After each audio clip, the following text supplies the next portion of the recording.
मित्रों, भाइयों बहनों, नमस्कार, प्रणाम।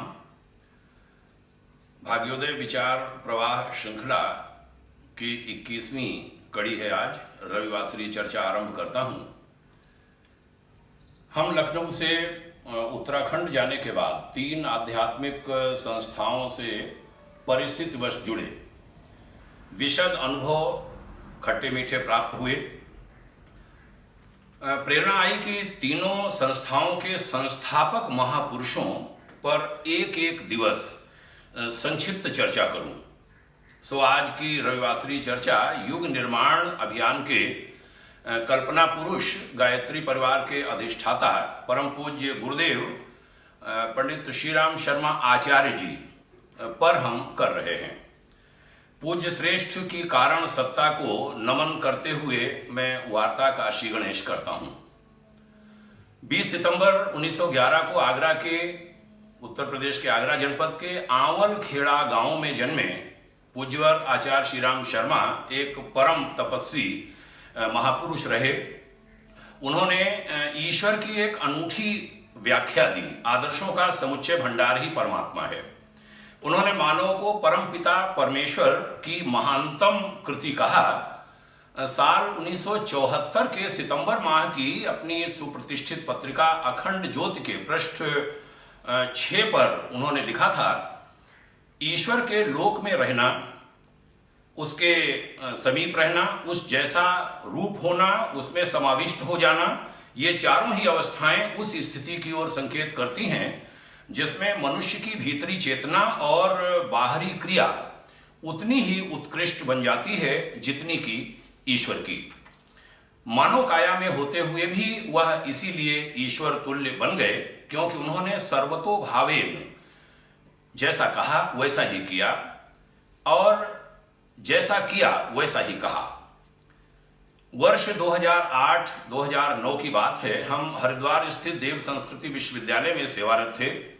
मातृ संस्था शांतकुंज के वरिष्ठ कार्यकर्ता वरिष्ठ सर्जन डॉक्टर अमल कुमार दत्ता जी अस्वस्थ थे उन दिनों। सो हम उनसे मिलने शांतकुंज गए। उनके आवास पर डॉक्टर दत्ता जी से गुरुदेव की महानताओं पर हम दोनों गुरु भाई बड़ी देर तक चर्चा करते रहे। डॉक्टर दत्ता ने उस समय हमें 2 घटनाएं सुनाई थीं जिन्हें सुनकर हमारा हृदय गुरुवर के प्रति और अधिक श्रद्धा सिक्त हो उठा। वे बोले, काफी पुरानी बात है, डॉक्टर प्रणव जी BHEL से शांतकुंज आते समय घायल हो गए थे। वे पूरी तरह बेहोश थे। हॉस्पिटल ले जाया गया तो दिल्ली ले जाने को कहा गया। लगभग 25,000 रुपए का खर्चा आएगा, ये बात भी डॉक्टर्स ने बताई थी। शाम का समय था, देर शाम का। सब एक दूसरे का मुंह देख रहे थे। इतना रुपया उस समय उपलब्ध नहीं था। व्यवस्था देखने वाले लोग दौड़े और लगभग 40,000 रुपए जमा कर लेने की बात आकर के गुरुवर को बताई। गुरुदेव के पूछने पर बताया गया कि विभिन्न काउंटरों, दान, साहित्य स्टॉल आदि से ये राशि एकत्रित की गई है। गुरुदेव ने बड़ी नाराजगी जताई और कहा कि यह हमारे परिवार का व्यक्तिगत कार्य है, इलाज का कार्य, संस्था का नहीं। सारा पैसा काउंटरों पर तुरंत वापस करवाया और आदेश हुआ कि मथुरा से सतीश जी, छोटे बेटे मृत्युंजय शर्मा जी को कहो वो पैसा लेकर दिल्ली पहुंचे। डॉक्टर दत्ता ने बताया कि मेरे सामने की घटना है मिश्र जी। अखंड ज्योति संस्थान में पैतृक संपदा को बेचकर जो धन लगाया गया था उससे इलाज करवाया गया। युग निर्माण योजना की 1 पाई उस चिकित्सा में नहीं लगने दी गुरुदेव ने। डॉक्टर दत्ता जी का गला भरभरा आया था ये बताते हुए कि पैसे वाली ये घटना तो हमने आंखों के सामने सुनी ही थी, दूसरी घटना उससे भी ज्यादा भावुक कर देने वाली थी जो उसी शाम हुई थी। वंदनीय माता जी पहली मंजिल से दूसरे तल पर परेशान हालत में पहुंची। गुरुदेव से बोली, गायत्री माता आपकी बात जल्द सुन लेती हैं, हमारे प्रणव जी के लिए आप प्रार्थना कर दीजिए। गुरुदेव का उत्तर सुनाते हुए डॉक्टर दत्ता के आंसू छलक पड़े थे और उन्होंने बताया था कि गुरुवर बोले, मैं तो सभी के लिए प्रार्थना करता हूं। सभी हमारे लिए समान हैं। जो पीड़ा में हैं सबके पीड़ा निवारण हो, कष्ट दूर हो, इसके लिए मैं प्रार्थना किया करता हूं।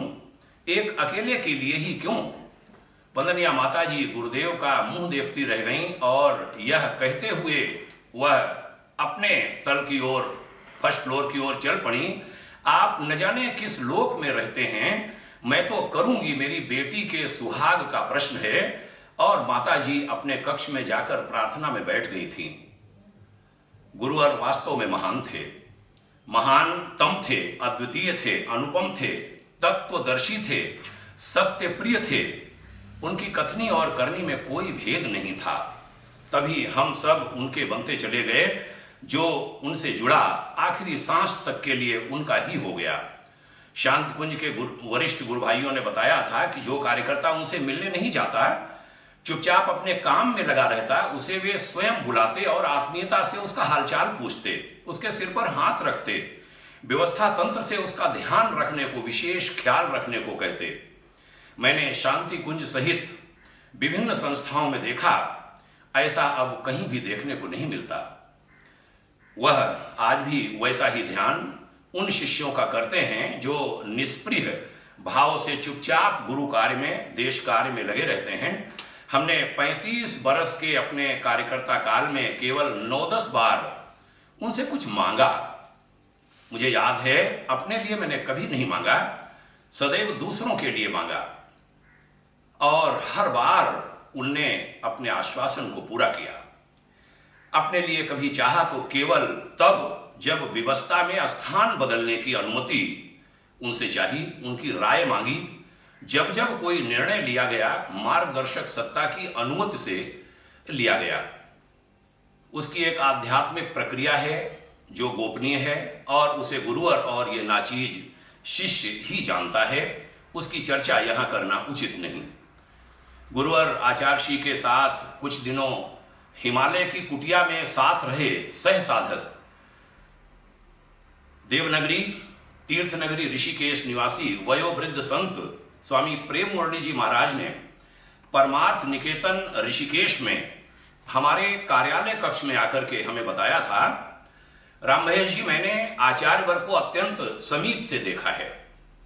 मैं हिमालय पर कुछ समय उनके साथ रहा हूं। उनके ध्यान और पूजन का तरीका ही निराला था।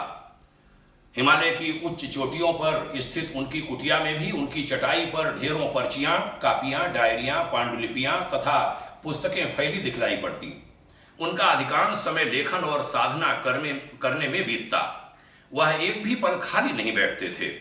वे काम के बीच आंखें बंद करके प्रभु स्मरण भी कर लेते, मानो उनके लेखन और कामों के बीच ही उनका पूजा पाठ भी हो जाता, उनकी ध्यान साधना भी हो जाती। स्वामी जी ने बताया था, बहुत सारी चीजें कही थी। उनके कथन के कुछ अंश मेरे जीवन संघर्षों पर बीते वर्ष लखनऊ से प्रकाशित पुस्तक के पृष्ठ 6 पर लेखक ने छापे हैं, पढ़ने वाले हैं। पूज्य गुरुदेव ने सदा आम जन से अपने आप को जोड़े रखा। एक घटना हम भी प्रवचन में सुनाते रहे हैं, वरिष्ठों से सुनी थी। शायद राजस्थान की एक बहन का विषय था। गुरुदेव पोस्ट कार्ड लिखते। गायत्री परिवार का पूरा तंत्र पत्रों पर टिका है, पोस्ट कार्ड पर पत्राचार बहुत करते। एक बहन, उन्होंने प्रेरणा दी थी उस समय, 20 पैसा रोज धर्म कार्य के लिए बचाने की गुरुवर की प्रेरणा थी। कभी उन्होंने 10 पैसे से शुरू किया था, उन दिनों 20 पैसा रोज बचाने की प्रेरणा थी। एक बहन 6 रुपए महीने का मनी ऑर्डर हर माह भेजती। 3 महीना तक मनी ऑर्डर नहीं आया। कैसे महापुरुष विलक्षण थे वह, उनका ध्यान एक एक व्यक्ति पर रहता और उन्होंने उस बहन को पत्र लिखा, बेटी हमें तुम्हारी चिंता है, तुम्हारा 3 माह से कोई समाचार नहीं मिला है। कुछ समय बाद उस बहन की बेटी का पत्र आया। बेटी ने लिखा, शायद गुरुजी आप जानते नहीं होंगे, मेरी माँ बड़ी गरीब है, दूसरों के घरों में काम करती है। आपने प्रेरणा दी थी, सो 20 पैसा रोज बचाती है वह, हमें पढ़ाती भी है और आपको 6 रुपए महीने भेजा करती है। मेरी माँ पिछले दिनों बीमार हो गई थी। मैंने लोगों के घरों में काम करके और वह पैसा जमा किया, अपनी पढ़ाई करते हुए भी। और मेरी माँ ने कहा, 3 महीना हो गए गुरुजी का पैसा भेजे, 18 रुपए हम लोग एरियर कहते हैं अंग्रेजी में उसको, 18 रुपए का मनी ऑर्डर गुरुजी को भेज दो। यह बातें बेटी की लिखी हुई जब गुरुवर तक पहुंची, मनी ऑर्डर तो नीचे अकाउंट्स में 18 रुपए रह गए होंगे, वो छोटी स्लिप जो चिट्ठी वाली होती है वह गुरुवर के सामने पहुंची। गुरुदेव के आंसू उस चिट्ठी पर गिरे और उन्होंने जवाब में उस महिला को पत्र लिखा, बेटी हमें तुम पर गर्व है, तुम्हारे जैसे लोग भारतवर्ष में जब तक इस भारत भूमि पर हैं धर्म का अवसान नहीं हो सकता, हमारा धर्म जीवित होकर रहेगा, हमारा देश बहुत ऊंचा उठेगा, हमारा सनातन बहुत ऊंचा उठेगा। इसीलिए वह एक एक पैसे के खर्च का बड़ा ध्यान रखते कि दान के पैसे का दुरुपयोग किसी भी हालत में ना होने पाए, और उन्होंने इसके लिए बहुत सारे कष्ट सहे, स्वयं को कसा, अपने शिष्यों को भी कसने की प्रेरणा दी, वैसा ही जीवन जीने की प्रेरणा दी। एक बार हम अयोध्या गए, ये बात लगभग 2009 या 10 की होगी। देव संस्कृति विश्वविद्यालय के इंटर्नशिप के हम प्रभारी थे एज ज्वाइंट डायरेक्टर, जो 9-10 काम थे उसमें एक काम हमारे पास ये भी था। लखनऊ को एक हमने टीम भेजी थी, 3 महीने के लिए समयदान के लिए हम विद्यार्थियों को भेजते और वो बच्चे बहुत काम करते क्षेत्रों में। 15 दिन की पहले ट्रेनिंग कराते थे हम।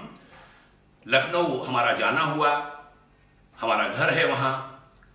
विद्यार्थी लखनऊ से सेवा कर रहे थे आसपास के क्षेत्रों में, छात्राओं का दल था। सो एक छात्रा ने और उसकी जो सहपाठी साथी थी, उन्होंने कहा हमें अयोध्या घुमा सकते हैं सर। हमने गाड़ी की व्यवस्था कराई थी और 2 गाड़ियों में हम अयोध्या ले गए थे। हमें याद है लगभग 10 बच्चियां थीं।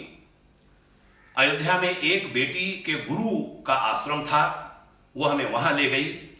प्रवेश करते ही वो अपने गुरुजी की ओर प्रणाम करने पहुंची, परिचय कराया हमारा।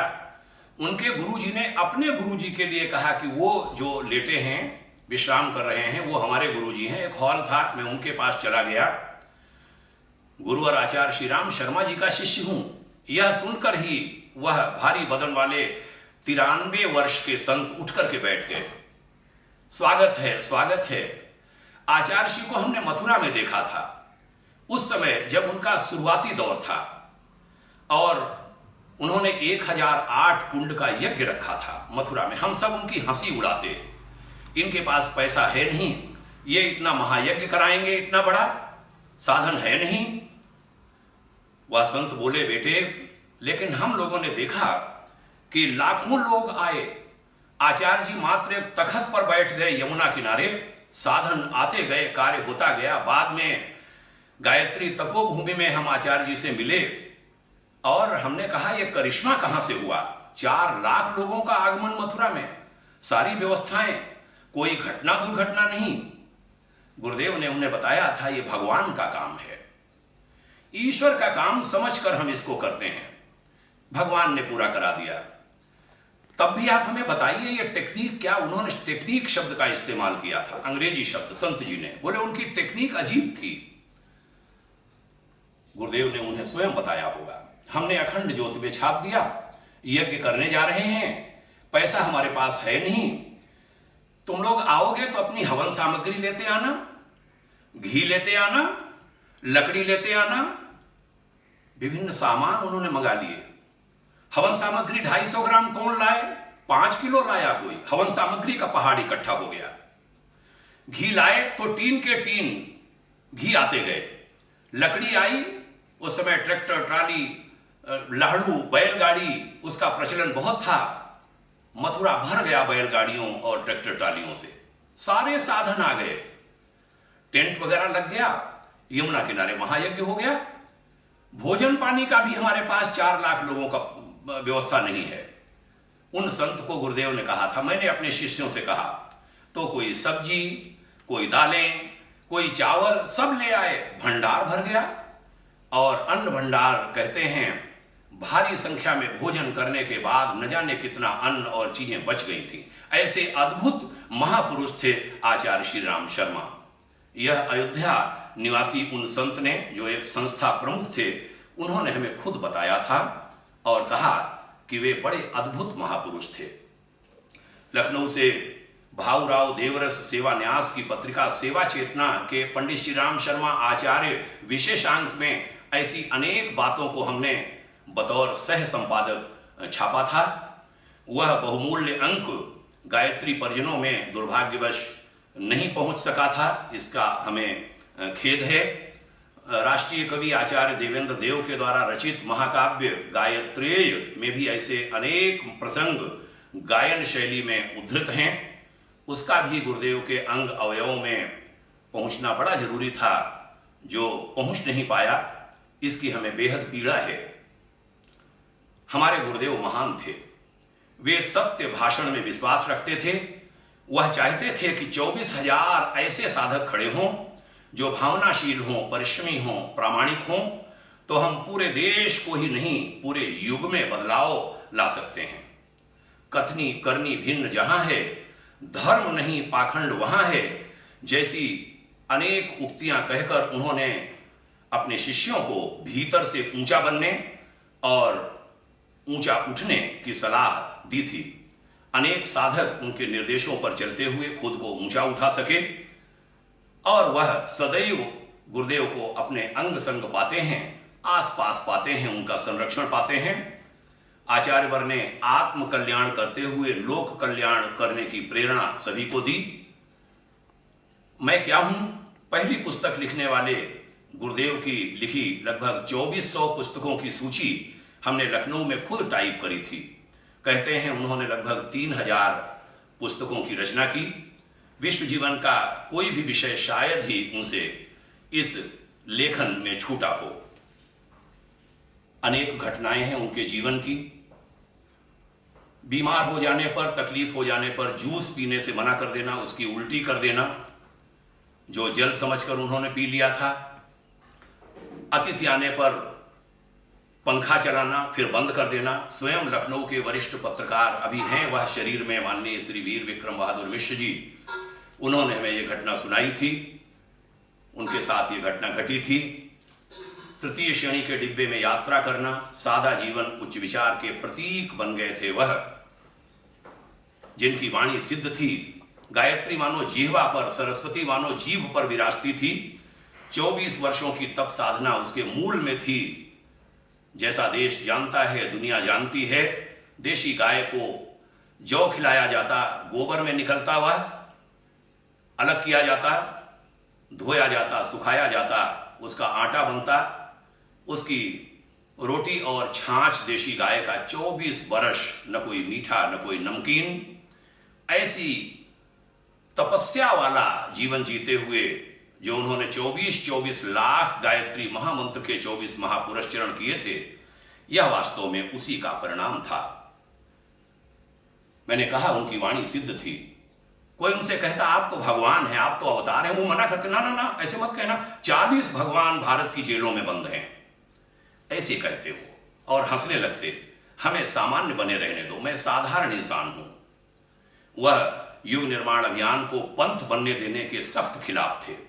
कहते थे जैसे राम और कृष्ण को किसी पंथ में नहीं बांधा जा सकता, हमारा गायत्री परिवार सनातन संस्कृति का संवाहक है, उद्धारक है, इसको कभी पंथ मत बनने देना। भाइयों बहनों, 10-15 मिनट की किसी चर्चा में ऐसे युगों में पैदा होने वाले महापुरुष को बांधना, ऐसे तपस्वी महापुरुष को बांधना कोई साधारण कार्य नहीं। उन्होंने 4 कार्यक्रम अपने जीवन में दिए। साधना करना, साधनात्मक जीवन जीना, प्रचारात्मक कार्यक्रम दिया, अच्छी बातों का, हमारे विचारों को फैला देना। आज हम सब नियमित रूप से, मैं अभी भी उनकी पुस्तकें लोगों में बांटता हूं। यहां दिल्ली में हूं, यहां पर भी हमारे पास उनकी पुस्तकें हैं, पॉकेट बुक्स भारी संख्या में रखता हूं, और उनको जहां भी यात्रा में हूं, कहीं भी हूं, उनको बांटता हूं। और निजी धन उस पर, जैसे गायत्री परिवार लखनऊ में रहते हुए हम करते थे, हरिद्वार में रहते हुए हम करते थे, वो क्रम हमारा अभी भी जारी है। शादी ब्याहों में, विभिन्न अवसरों पर हम उन्हीं के ज्ञान का विस्तार करने का प्रयास करते हैं। रचनात्मक कार्यक्रम उन्होंने दिए थे। देश की खेती ठीक हो, हवा ठीक हो, जल ठीक हो, पर्यावरण ठीक हो, उसके लिए विभिन्न कार्यक्रम दिए थे। और चौथा जो आखिरी कार्यक्रम था, संघर्षात्मक कार्यक्रम, जिसको अवश्य टच करना चाहिए विशालकाय गायत्री परिवार को। और संघर्षात्मक कार्यक्रम में उन्होंने लड़ाई लड़ने को कहा था। किससे लड़ने को? भ्रष्टाचार के खिलाफ लड़ने को, बच्चियों महिलाओं के प्रति हो रहे अन्यायों के खिलाफ खड़े होने को, कुरीतियों के खिलाफ खड़े होने को, मूढ़ मान्यताओं के खिलाफ संघर्ष करने को, झूठ और फरेब के खिलाफ खड़े होने को, मिलावट के खिलाफ, राजनीतिक गंदगी के खिलाफ खड़े होने को, शिक्षा में आ रही कमजोरियों, जो शिक्षा का स्तर गिरता जा रहा है, उसके खिलाफ खड़े होने को कहा था। अनावश्यक फैलती बीमारियों के खिलाफ खड़े होने को कहा था। हर उस अनीति और अनाचार के खिलाफ खड़ा होने को कहा था जो समाज को कमजोर करती है, जिससे भारत और भारतीय संस्कृति का सिर नीचा होता है। उन्होंने कहा था वो संघर्ष हमें अपने भीतर से शुरू करना होगा। आज मैं अपनी चर्चा का समापन करूंगा जब गुरुदेव चले गए 2 जून 1990 को। काया उन्होंने बदल ली, स्थूल से सूक्ष्म में आ गए। इस समय वो कारण शरीर में हैं। तब एक गीत, वो हमें बड़ा प्रिय है, मेरा प्रिय गीत है। उस गीत की कुछ पंक्तियां कहकर वाणी को विराम दूंगा कि उगते सविता के प्रकाश में तुमको ढूंढा और पा लिया, तुमने भी तज स्वर्ग इसी मन की कुटिया में घर बना लिया।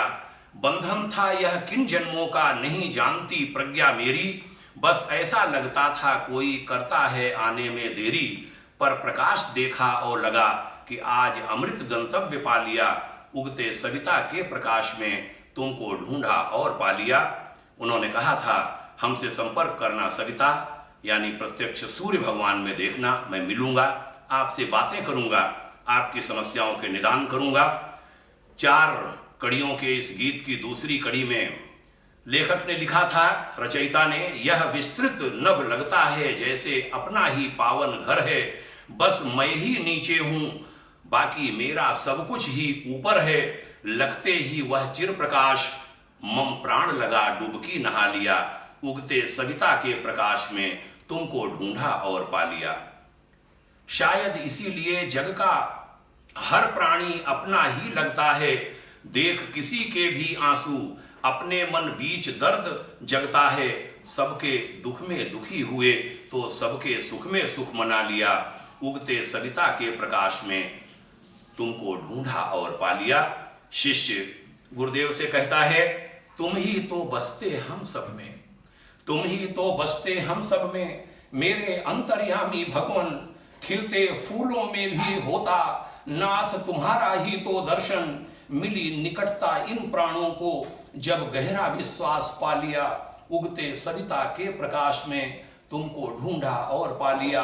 तुमने भी तज स्वर्ग इसी मन की कुटिया में घर बना लिया, उगते सविता के प्रकाश में तुमको ढूंढा और पा लिया।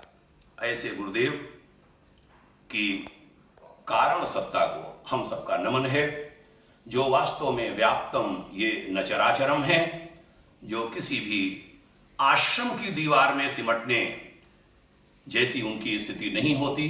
गुरु व्याप्तम ये न चराचरम होते हैं, किसी संस्था में भी सिमटने की उनकी अवस्था नहीं होती, वह व्याप्तम ये न चराचरम होते हैं और सभी का मार्गदर्शन करते हैं। जो व्यक्ति नहीं बल्कि शक्ति होते हैं, बहुत ऊंचे होते हैं, वह परमात्मवत होते हैं। तभी कहा गया, ओम गुरुर्ब्रह्मा गुरुर्विष्णु गुरुर्देवो महेश्वरः गुरुः साक्षात् परब्रह्म तस्मै श्री गुरुवे नमः। आप सभी को धन्यवाद, यहां तक सुनने के लिए, समय देने के लिए बहुत बहुत प्रणाम, धन्यवाद। जय हिंद, ओम शांति।